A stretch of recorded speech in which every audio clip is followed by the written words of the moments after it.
Qo'limni peshonamga soyabon qilib osmonga qarayman. Go'yoki men ham shu sof cheksiz olamning bir zarrasidekman. Tog'lar ustida aylanma doiralar chizib parvoz qilayotgan yolg'iz bir burgutni ko'rdim.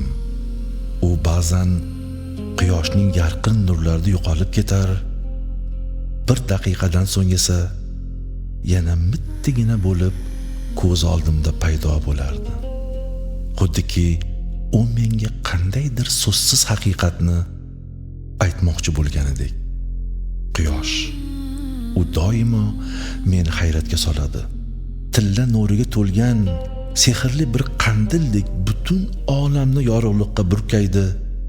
Atrofga boqsam, oqsoch tog'lar, qiya vodiylar, soya zargar kabi taqsimlangan o'tzorlar, uzoqda qora toshlar, daraxtlar, hammasi menga tanish, bag'rimga yaqin, bir umrga bag'ishlangan do'stlarimdek tuyuladi.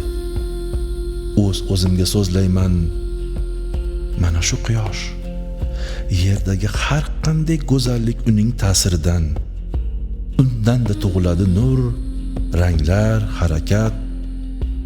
Dar haqiqat, yuragimda shunday bir yorug'lik paydo bo'ldiki, go'yo butun dunyoni bag'rimga boskim keldi. Shu on men ham burgutga havas qildim. Balandda turib, bahorday saxiy nurga to'lgan bu yer yuziga tepadan nazar tashlash naqadar go'zal ekan. Nima uchun tabiat insonga ham qanot bermadi?